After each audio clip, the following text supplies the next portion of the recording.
Ladies and gentlemen, welcome to the right time, a Wave Sports and Entertainment original. My name is Bomani Jones. Thanks for listening wherever you get your podcast. Thanks for watching us on YouTube. Rate us, review us, give us 5 stars. You only give us 4 stars. I'm inclined to believe you are a hater. It is that time of week where we have a guest join us. He is the host of First Things First. He is also the host of the What's Right podcast, and I know that he took great joy in watching the Nuggets put that hurt on the Lakers. Nick Wright, how impressed were you watching Jokic do that Jokic stuff last night? I know you've come around, he was great. But I just want to give you a chance to lean into listen, it. I've laid down my sword. He did what I asked him to do, and he did it to great effect throughout last season, throughout the postseason, and last night was more of the same. Here's what I think should be disappointing for the Lakers, if I can flip it to the Lakers for a moment. If you look back on the Western Conference Finals, the story of those Western Conference Finals was not actually Joker. It was Jamal Murray. Joker put up great numbers, but not super far away, except for his rebounding numbers, really, from his regular season averages. The difference was Jamal Murray averaged more points per game in those conference finals than Michael Jordan ever averaged in any conference finals. Only Kobe and Steph have averaged more points in the conference finals as a guard. And so if you're the Lakers, I think the hope was, okay, even if Joker does Joker things, if Joker does best player in the world or best player in the world adjacent things, as long as we don't let Jamal Murray be prime Dwayne Wade, we can beat them because they're close games. And Jamal Murray was just fine yesterday, and the Nuggets were in total control the entirety of the game, in large part because Anthony Davis didn't show up for the second half. And if they're going to have LeBron on this minutes restriction, bro, they can't. They need Anthony Davis to be MVP adjacent instead of, hey, that was a nice first half, and he wasn't.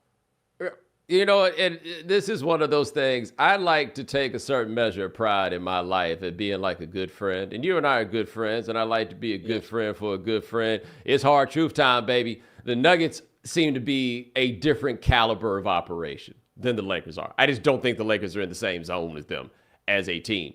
And the Anthony Davis thing, at some point, we just have to acknowledge it's not going to happen. Right? Like, he is not going to be he can be the best player on this team and you win a championship sort of dude. I just don't think he has that kind of focus in him. Like, the thing I feel like I'm learning more and more as the time passes is focus is a resource. Focus is a skill. Focus is a talent. And he doesn't have it. I just could not believe that a player that good could come out in the second half of a game like that. Like one of those that, you know, in theory, you circled and you had looking at all offseason long. And he looked pretty good in the first half and then was out there looking like cheeks. Cheeks, I tell you, cheeks. So let me go. Can I go to the first thing you said? So do you think there is no one in the entire West who is anywhere close to the Nuggets? Because whatever you think of the gap between the Lakers and the Nuggets, I do think the Lakers are the second best team in the conference.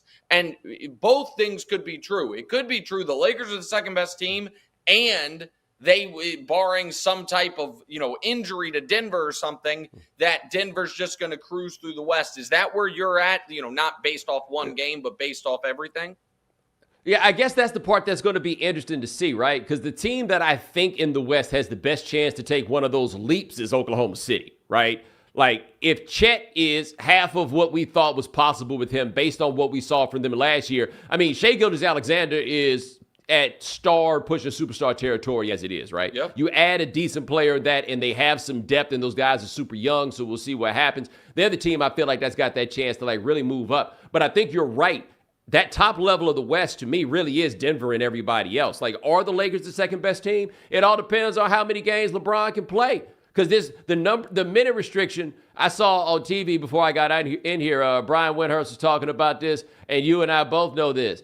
Every year for the last 15 years, it started with, we're not going to ask LeBron to do as much as we asked him to do before. Yeah, I don't buy And by the end, LeBron got 14 dudes right there on his back, carrying him as far as he can go, except he's old. I don't know how many games do you think he's going to play? 60. I think 60. You don't think 60 is fair? I think it's optimistic. I think it's probably somewhere between 45 and 50. That feels low. I mean, I would if I were setting the Vegas total, I'd set it at 55. But here's the thing, though, that I know about LeBron James. He wants those postseason accolades. He wants his 20th All-NBA team, and he's going to have to play 65 to be eligible for that. Which, by the way, this is going to sound like I'm saying this because of LeBron. It's not. I do think they should have tweaked that rule for guys like LeBron, Steph, Durant. What, you don't agree? The old man rule? The old man rule? Yeah, of course. Yeah, you don't think that that they should say, hey, if you've already put in 30,000 minutes or however many minutes Steph has played, that we are okay with you having more nights off than SGA? No. You don't think that? No, because we need to get these old dudes up out of here. I'm sick of these old dudes not moving on. It's time for the LeBron commercial. We need more good players. We need more good players. I agree. I agree with that in large part, right? Like we do need the young guys to get the old dudes out of here. I do think that's the case in large part. I think with LeBron, if the goal is I got to play these games in order to get to whatever the milestone is, the last time I saw LeBron push himself for a milestone is he had decided one night I'm going to break the scoring record this night, and he couldn't get his old ass out of bed for like a month after that, and then broke down at the end of that year with a busted up foot because he's too old to still be doing this. Like, it's amazing that when he can do it, he can do it as well as he can. But I just don't see how we keep expecting a dude at this point in his career to be able to keep doing anything reasonably close to this. Like, we got this here, this quote from Jovan Buha of The Athletic. It says, Darvin Ham on LeBron's 29 minutes, and will it be a trend this season? We'll see. In all likelihood, yes. If that's the trend for this season, I don't even know if they make the playoffs. They can't afford for him to only play 29 minutes a game. Well, okay. Well, all right. Well, hold on. Now you've gone too far. Because you can't have, on one hand, the Nuggets are head and shoulders better than everyone, and then a Lakers team that, the Nuggets were in firm control of that game. That was also a 3-point game in the fourth quarter, that with LeBron playing 29 minutes and AD not showing up for the second half, that they're not going to make the playoffs. Listen, if LeBron suffers a major injury, then they could miss the postseason. There's no doubt about that. That's fair. They need LeBron or AD. But here is the thing about when I look at the Lakers versus the rest of the Western Conference, if people are like, well, the second best team is Phoenix, you cannot make a what about health case for LeBron James and not make a stronger one for Kevin Durant, who might be younger but misses more time. And the Warriors, Steph is one of the greatest players in the history of the league, obviously. I don't love the rest of that squad. I didn't love it last year. I don't love it this year. And so then it comes down to the young guys. Is Sacramento going to leap? Maybe. Are the Kings going to, that's Sacramento, pardon me. Are the Timberwolves going to trade Big Cat and try to build a slightly different thing more around Anthony Edwards? Can you believe in the Pelicans? The Grizzlies, who the hell knows? Especially Steven Adams. It's a lot of and you mentioned the Thunder. Are those guys going to leap? And Shea is awesome, but the difference between being and I think he is a superstar, and guy who's capable of being the best player on a real contender, that's the biggest leap in the NBA. That's the leap Jason Tatum has struggled with as he's doing it. And so, I don't know. The West is really weird. The other thing about the West is the only team that wants to be bad is Portland. Every other goddamn team wants to win. Houston wants to win. San Antonio wants to win. Every other team wants to win. Right. Now, I will say this. I have to stop you on something that you did just a minute ago. We ain't calling him Big Cat. He's Tall Cat at best. He has made the decision. He don't want to be big. He want to be tall. All he wants to be is tall. He is tall man to the epitome of being tall man. Listen, what they did was more impressive than what the Nuggets did, according to him. He also said he's the greatest shooting big man of all time. That's what I'm saying. Who says that? He's out of his mind. Who says that? He's out of his mind, bro. There are certain things where guys give these interviews And I'm like, oh, I can't take you seriously ever again. Like Karl-Anthony Towns, I didn't think you were a winning player. Then I saw all the real like heartbreak you went through off the court, and it shouldn't really impact it. But I was like, you know what? Let me give this guy another chance. Like he has this talent, all this stuff. And then he's like, hey, what if you think about it? What we did was more impressive than the Nuggets, and I'm rewriting NBA history. I'm like, you're a doofus. I just can't take you seriously. Well, I have to say this, too. I appreciate you saying the part about he had a real rough go with COVID and everything else. And it sounds like we're finally out of the window where I ain't got to talk about that first before we start talking about what's actually going on with him. Did you see Jeff Teague on his hysterical podcast talking about how Jimmy Butler came in and was like, look, man, with these guys, with Wiggins and Towns, I'm not even going to have to take the most shots. I can just do everything else. And apparently it was after a week, and Jimmy was like, I was wrong. I had the situation all wrong. Yeah, he just got in there and walked around. It was just like you know what it's like when you walk into a room and suddenly you're like, damn, it's a bunch of suckers in here. Or like you get somewhere and you're just like, wow, nobody in here is cool. How did that happen? Like, I'm not the coolest person in the world. I should not be the coolest person in this, but here I am. Jimmy Butler got in there and was just like, wow, marks. Everywhere I look, I see a mark. And listen, he called Jimmy Butler. What I'll give him credit for is he can call it. He called it in Philly. He called it in Minnesota. He's kind of accurately called it in Miami, except he just always says we're going to win the championship, and but they're damn close. Like, he has called stuff right throughout his career. I will give him credit on that. Yeah. Now, I want to get back to this thing on the Nuggets, though, because I do think the more that, I said this without thinking it all the way out before we got on his here broadcast, but as I think more about it, yeah, I do think that, I don't know, like Head and Shoulders might be unfair, but I definitely think they're the number one in a way that, by the way, after a team gets that first championship, often goes that way, right? Like, they normally get that. They get that taste of blood. They get that confidence, and then they go. This, for whatever reason, is just a team that we don't think about in that way. But it would not shock me if they walk through the West, health permitting. Well, so here's the thing, and let's circle back to, my initial stuff on Jokic. I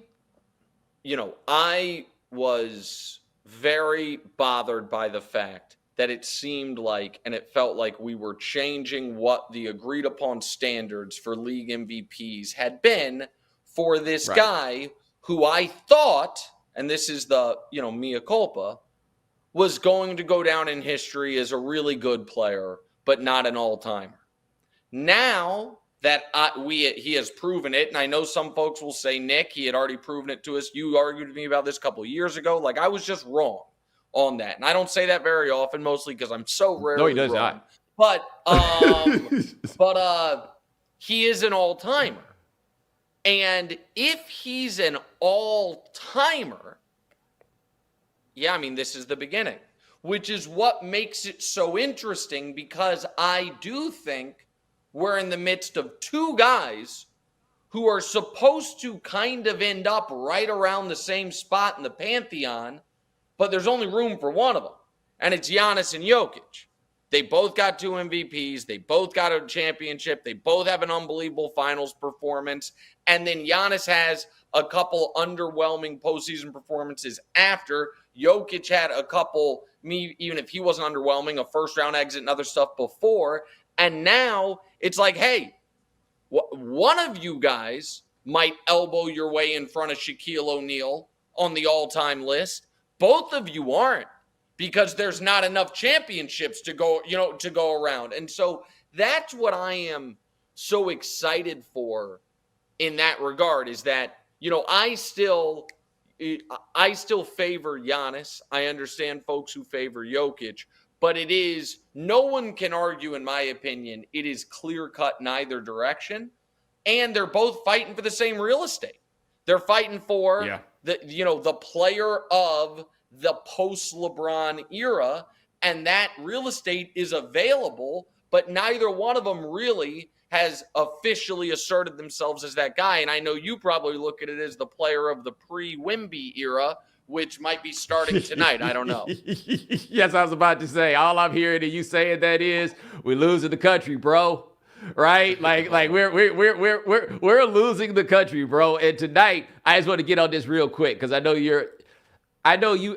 we've talked about this with Big Vic, and your thing is you were not being a contrarian. You're just saying that people getting a little ahead of themselves on how good he's going to be right away. However, I saw the jumper falling in the preseason in a way that I didn't think was possible. And yes, it starts tonight. It starts tonight. It starts against your guy. It starts tonight. So I don't really care about the preseason typically. I cared a little bit about this. So I think people have overset the expectations for him offensively off the bat. Maybe I'll be wrong. I am now, though, to the point to where I don't think you can overset the defensive expectations. The amount, and you're going to, and maybe this metric exists and I just don't have access to it or I'm not familiar with it. But I watched some of these possessions and I was like, oh, you're going to have to create like a new grading category as far as shots not taken. The same way, like, you know what I mean? The same way where you'd be like the prime Revis, it would be like he's been targeted 3 times in a month. Right. And it's like, well, so his stats, there were so many times guys were just like, nope, not doing it. Nope, not doing it. And that was, and he was able to do it to multiple guys on the same possession without moving. The length is just really bananas. Like, and I know I'm late to this party. I get it, but it is, seeing it in the NBA, even in the preseason, was pretty stunning. Oh, no. Seeing it in the NBA is completely different, right? Like, I generally, like back in the day, I used to say, man, if I had to watch it on that grainy tape, I really didn't know what to do with it. Like, even with a guy like Luka coming in, I'm like, nah, man, I'm going to need to see this in something that I understand the context of a little better. Watching it happen in NBA preseason games, even when people didn't have their best players out there, I did not at all feel like I got ahead of myself saying, he may go down as the best defensive player of all time. Like, I don't think that's even crazy to start bringing up because I've never seen anything like this before. Yeah, I mean, nobody has. That is the thing. It's that nobody has. And what is there an adjustment? Like, is there here is the counter? And the answer might be, to that level of length, no. I'm not, you know what I mean? Like and so I don't know what he's going to be offensively. I have a feeling that a lot of that on the offensive side of the ball, if he does want to play on the outside, his size could actually work against him a bit. But the rest of it, I don't know, man. I'm excited to see it. And you mentioned, hold on, let me say this right fast. If the jumper is halfway capable, nobody can put a hand in his face. No guy that's tall enough to put a hand in his face can stay in front of him. What are you supposed to do if you have to just respect his jumper? Forget about him being like 40 from 3. If all you got to do is respect it, I don't know how you guard him. Yeah, so I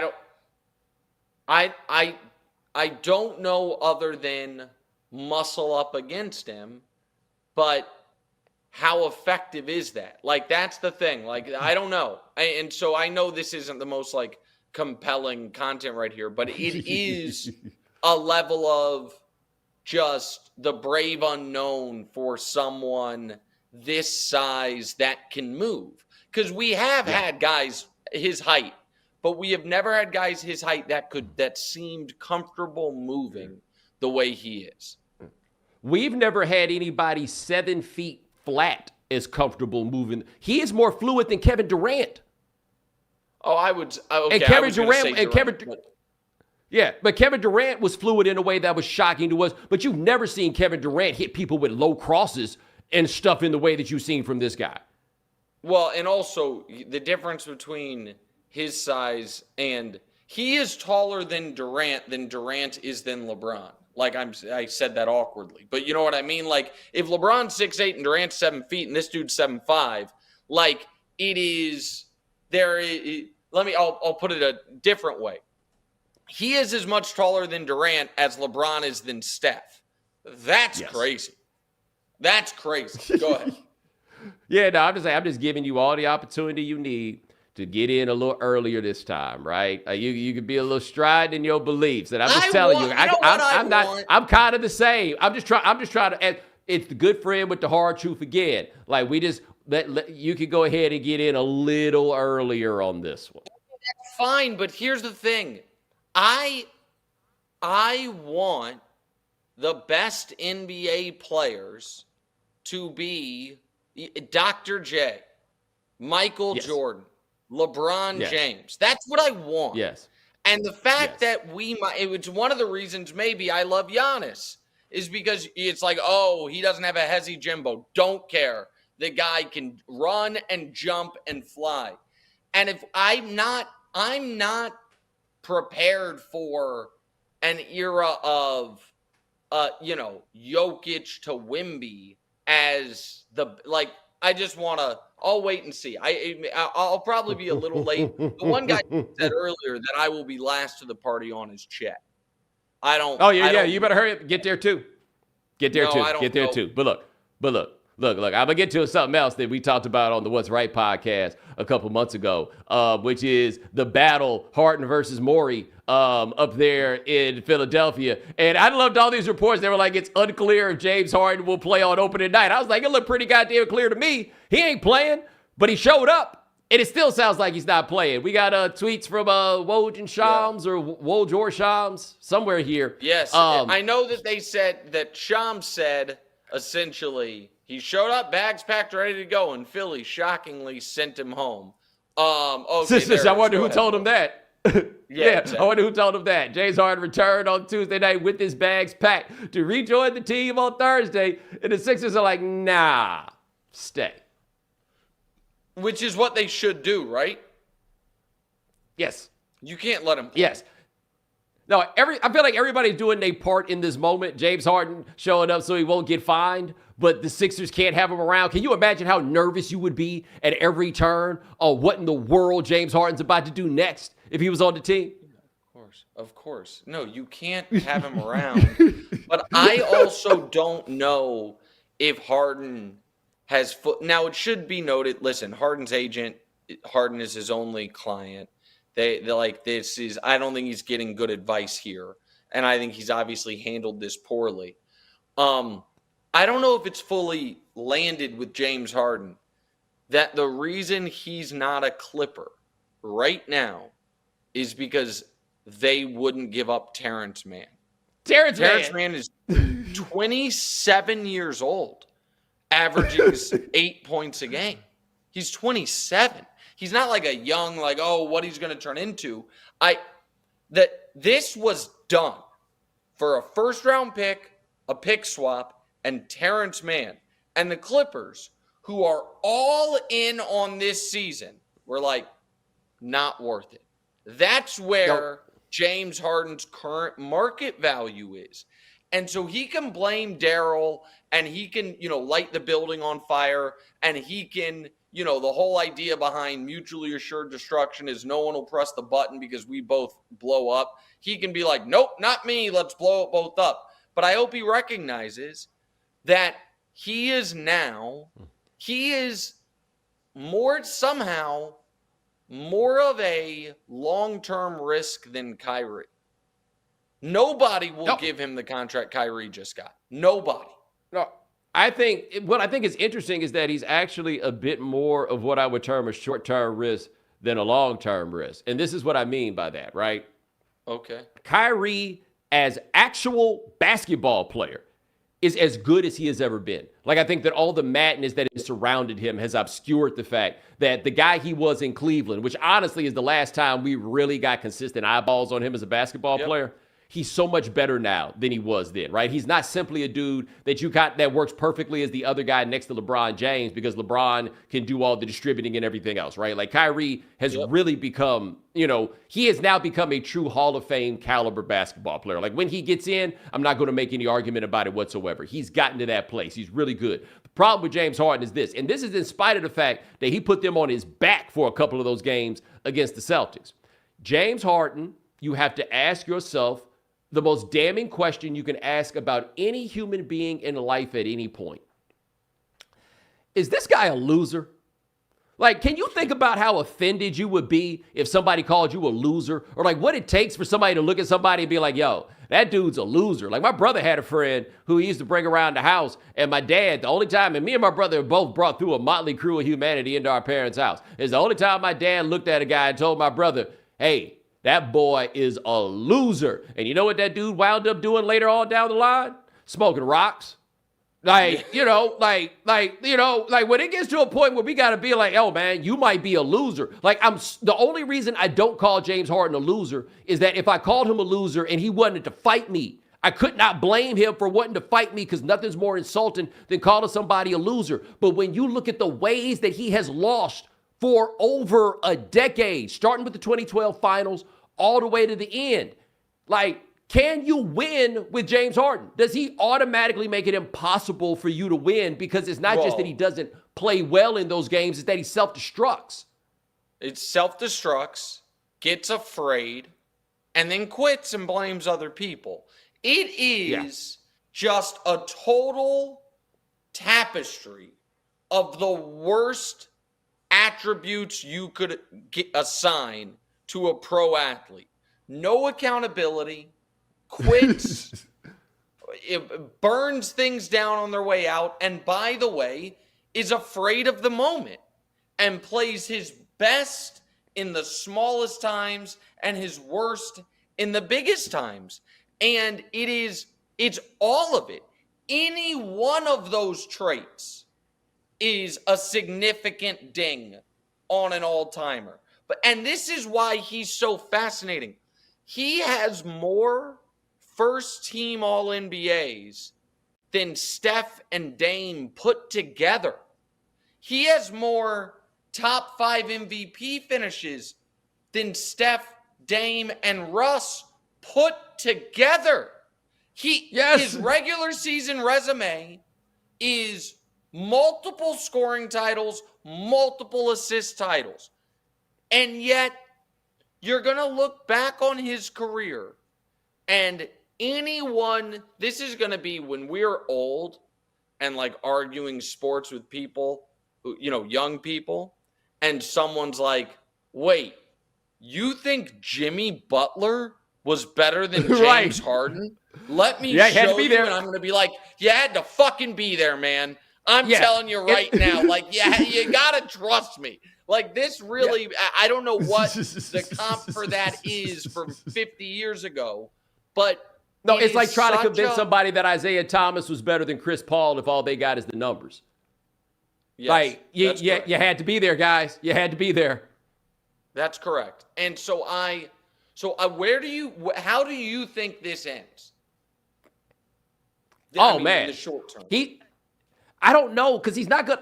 He can't play for them again, right? Like, my question with this always been is, when is Joel Embiid going to step into his destiny as a superstar and be like, get me the hell out of here? Because you can't bring James Harden back. I don't think there's anybody that really wants him. The Clippers, as you said, won't give up Terrence Mann, right? I don't know where this goes. And the best part about this is both of these guys, Morey and Harden, are the variety of sociopath where discomfort, you may be uncomfortable. They're not uncomfortable at all, right? They'll sit in this mess. They'll sit in this stink. Oh, Ben Simmons, you don't want to come and it makes the team worse? Well, I'm not getting gotten a trade, so this is just what it's going to be. James Harden's used to being in these places where he's been able to act up and the teams look around and are like, nah, I don't want no parts of this. He was willing to have PJ Tucker and DeMarcus Cousins ready to whoop his ass. I would do anything to avoid one half of one of those men wanting to whoop my ass, but he was willing to do that to get out. It's not going to work here. So what do you do? So if it's dead with the Clippers, Sorry to bring him up again. Would the Lakers take a flyer? D'Angelo Russell? And be hey, we don't care. Go ahead. But you already got to deal with Anthony Davis that you can't count on. Well, yeah, I understand. It's not good. But yes. But if the Lakers' idea is if LeBron's hurt in the playoffs, we're screwed anyway. But if he's not, he's the guy who's making all, you know what I mean? The ball's in his hands. Mm-hmm. He's making all the decisions. I don't know. I'm simply saying this. If the Clippers deal is truly dead, what is the thread the needle of teams that are like, we are trying to win now, but also a little desperate and have, you know what I mean, a draft pick or something. So it's the Mavs are desperate, but Harden and Kyrie and Luka together is a hilarious disaster that would never happen. Could he end up in Miami? I want that so bad.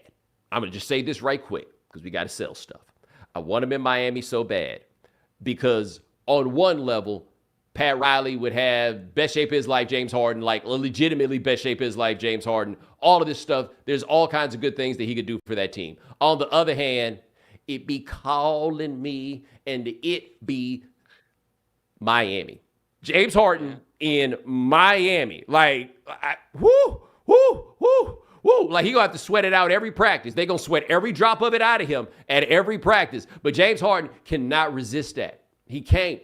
No. It'll pull every time. But we're going to get back in a second because I want to let you take a bit of a victory lap that may be premature, but I'm going to take it with you about Brock Purdy. But coming up next, we're going to talk a little bit of NFL.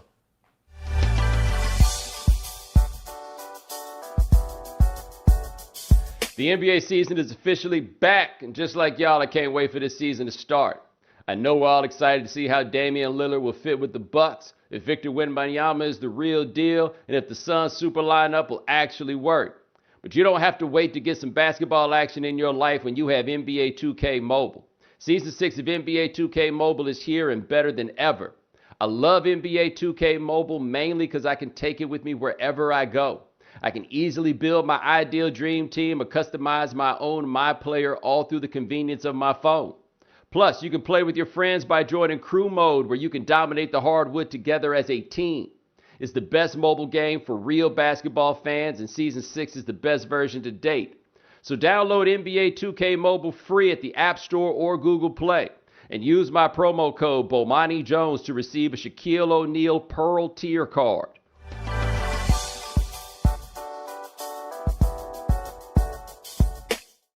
This episode is brought to you by BetterHelp. Do you ever feel like your brain is getting in its own way?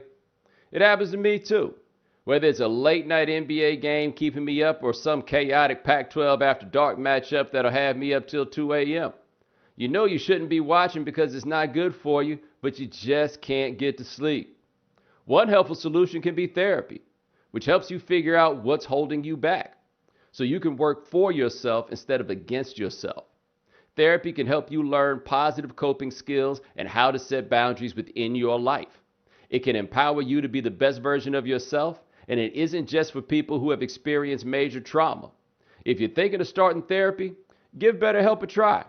It's entirely online, designed to be convenient, flexible, and suited to your schedule. Make your brain your friend with BetterHelp. Visit BetterHelp.com/Bomani today to get 10% off your first month. That's BetterHelp, HELP.com/Bomani.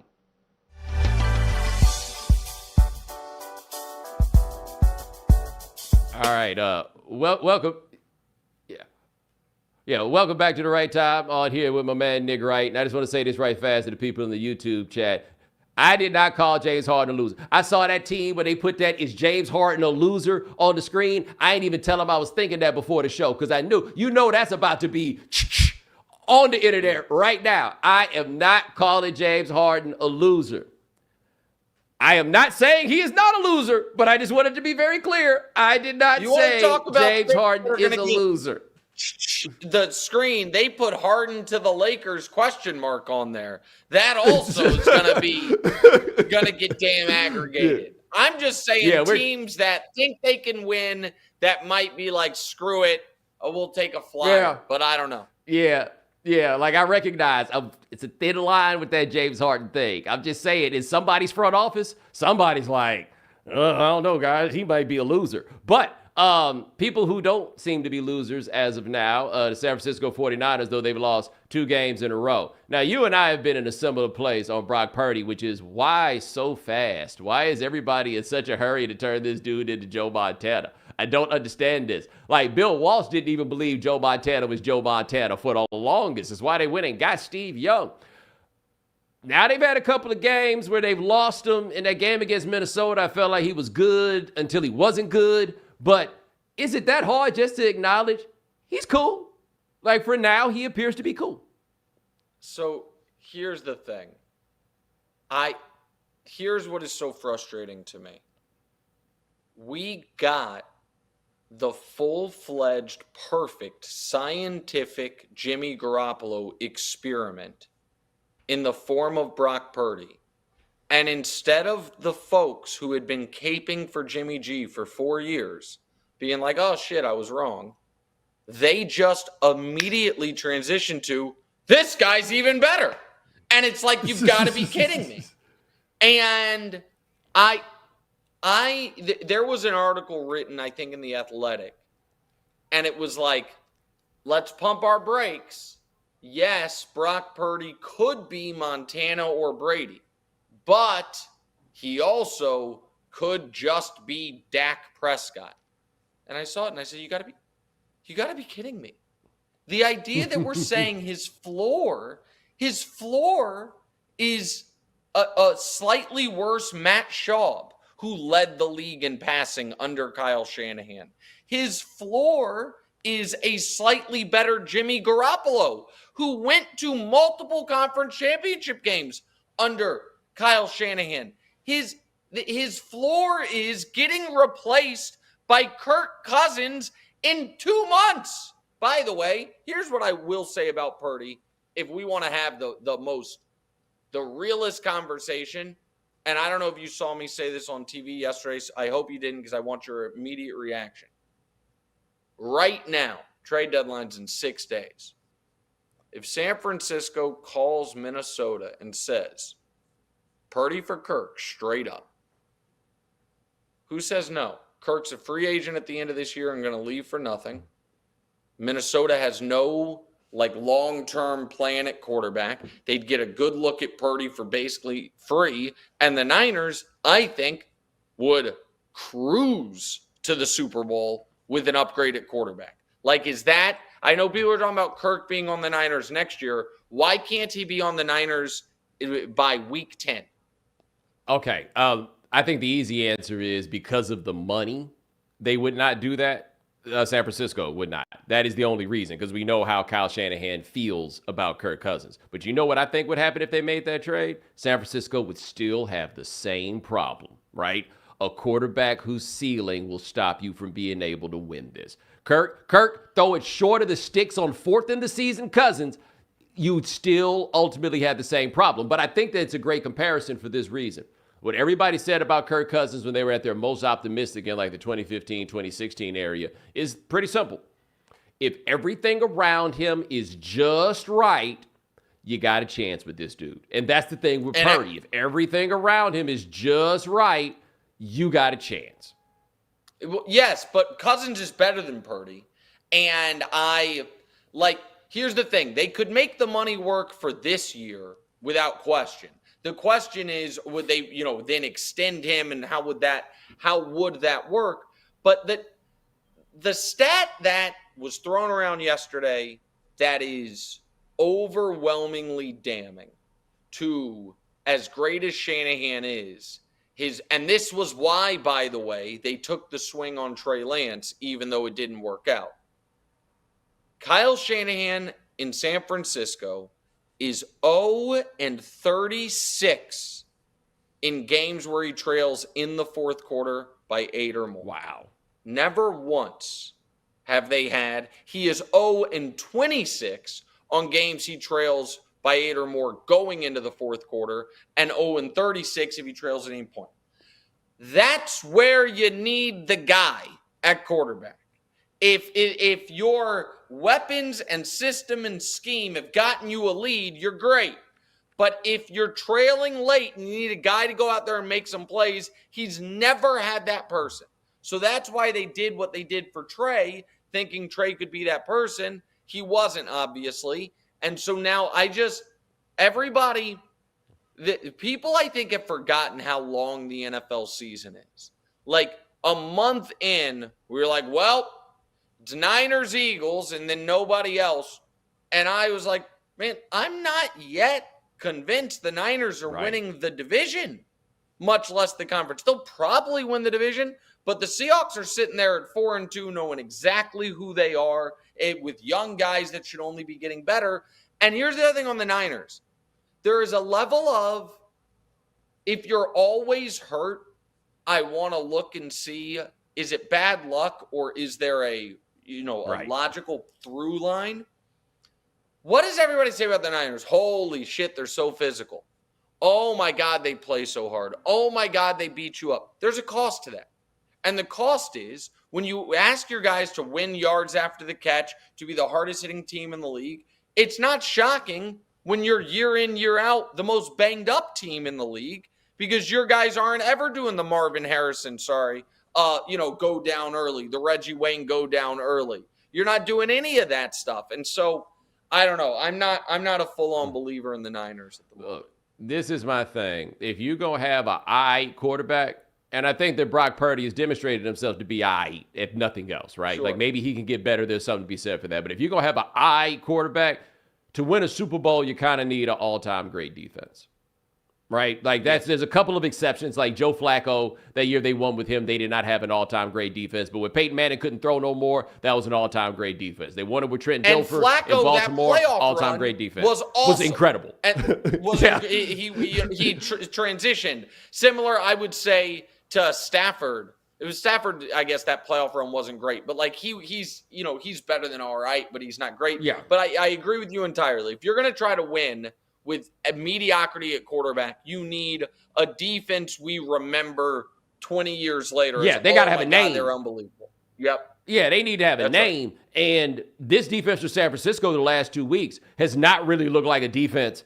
that's got a name. Like the thing I thought that people coming off of last season, and the defense obviously was really good to start this year, but expecting this defense for 17 games in the playoff to be as good as it was last year is asking for a lot because it was so good last year. And as you said, now we got to deal with guys getting hurt and everything else because the season is long. I feel like Buffalo is in a very similar place to this team in that people can cling to their priors so quickly that it can be hard to evaluate what it is that you actually see in front of you at various points. And so there was a logical progression to where people thought Buffalo was going to go. Now Buffalo just look like some dudes.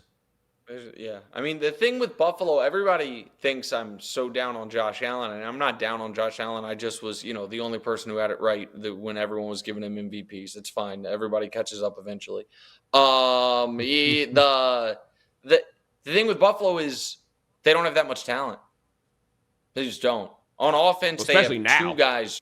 Right. On offense, they have two guys you love, Allen and Diggs. That's it. Like they don't have a litany of weapons. They don't. And on defense, the reason there were some of us that were like, when everyone's like, "Oh my God, the Bills got Von Miller," some of us were like, "Well, I mean, yes, you just got a lot better, but that is a 6 years, 120 for a early 30s guy who has been injured multiple times. That is a risk." And listen, he's a first ballot Hall of Famer, in my opinion, but he's not the same guy coming off that injury. Big shocker. Now they deal with other injuries. They're just a team. They're just a team that has, a very high ceiling, but they don't reach it that often. And unlike the other really good teams, their floor, they can lose to Mac Damn Jones. Yeah. And I'm going to say this about Josh Allen. I said it earlier, but it's really something I've been giving a lot more thought to, and I think it really applies. Like, we see these quarterbacks fall apart, and then they're just not good anymore, and I just think it's entirely here, right? Like, there's something that trips off. The thing you need to have to just be like, I see this, and I'm doing it right away, and you don't have to second think it or anything else because the margins are so thin, is rare. But that comes down to focus, man. Focus is both a talent and a resource. And Josh Allen's iffy on focus. Like, when he has those games where he just comes apart, like that one in the playoffs, that first game he threw in the playoffs where he threw a 40-yard pass to a square body on the sideline, or the way that he looked in the game against the Jets where the interceptions he was throwing, he wasn't missing. He just like, hey, YOLO, fuck it, throw it down the field. Those are going to happen from time to time. And your expectation is going to be that not only you go through 17 games and he doesn't do that so much that it ruins you, but you're going to play 3 or 4 games in the postseason where that just doesn't happen. That's a lot to ask, because for all the talent, every now and then, he just completely forgets what he's supposed to do. It's the damnedest thing. I think the biggest issue with Josh Allen is his inability to recognize every game of my career is not the Chiefs divisional playoff game, where if we don't score 40, we lose. Like the Patriots game, the Patriots had been for a month the worst team in the NFL, dead on arrival. And then on the first play of the game, he throws a pick, a terrible pick, and all of a sudden the stadium's alive, the team's alive, they believe, and now you're in a dogfight. When Aaron Rodgers goes down, that game becomes unlosable to Zach Wilson unless you start turning the ball over. Like where what Mahomes learned in 2021 was, okay, I always have this club in my bag, but my ability to know when to go to it is what is going to help me get to the next level. And, and so he went through that brief little 6-game struggle, and then he realized, all right, if all that's available to me is the easy stuff, I have to take that instead of always going for the kill shot. Josh Allen hasn't learned that yet, flatly. Yeah, last thing, and I'm going to just say this real quick because I mentioned this about if you got like an I quarterback, you need an all-time great defense. I'm not saying that this Chiefs defense right now is all-time great, but it feels just a little bit unfair that the cheat code in Kansas City is our quarterback is so good.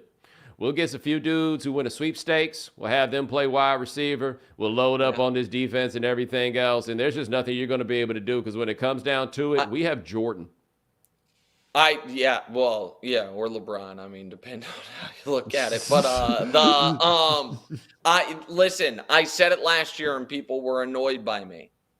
That last year's Chiefs team was going to be the worst Chiefs team until Travis Kelce retired.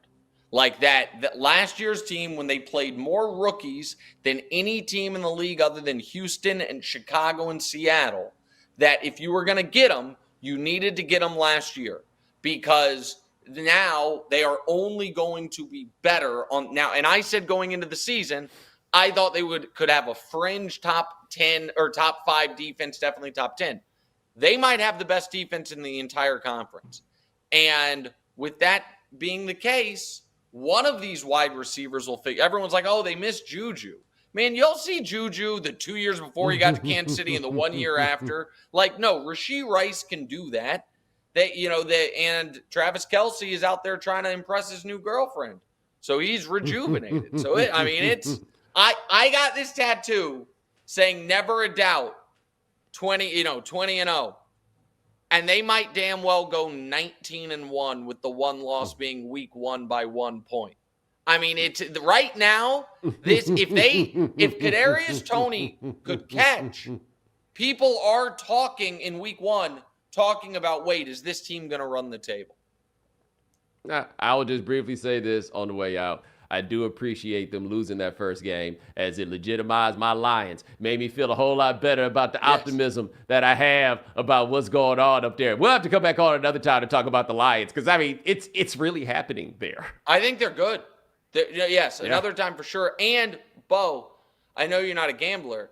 If you look at their schedule, they're not going to be underdogs again until week 17 at Dallas. They're a sneaky good bet to be the number 1 seed. Doesn't mean they're the best team, but Philly's got a brutal schedule. Detroit they're going to be favored in every game they play for the next 2 months. So, yeah, I mean, you hear that, Vinny Goodwill? Legit. You hear that, Vinny Goodwill? The Lions are coming, dog. You might want to get back on that narcotic. I'm not on it. I'm just, dabbling. Just getting the taste. But, hey, yeah, that's right. That's Nick Wright. Check him out on the What's Right podcast, available where you get your podcast. Also available on YouTube. And check out First Things First. I have told you this. I was 3 o'clock Eastern on FS1, and I've told you this, but that show's gotten really, really good, and you've gotten really, really good on that, man. I'm thrilled for you. Way to make that happen. And blessings to Bruce Hard, because I'd have killed you by now.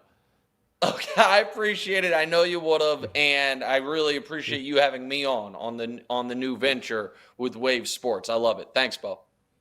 No problem, man. And ladies and gentlemen, thanks so much for joining us here on The Right Time. We do this 3 times a week. Check us out on YouTube, Monday, Wednesday, Friday at noon. Sean, you handling everything behind the scenes. Thank you, sir. Remember, subscribe to The Right Time. Follow The Right Time. Rate us. Review us. Give us 5 stars. You only give us 4 stars. I'm inclined to believe you are a hater. We'll talk to you guys in a couple of days. Take it easy.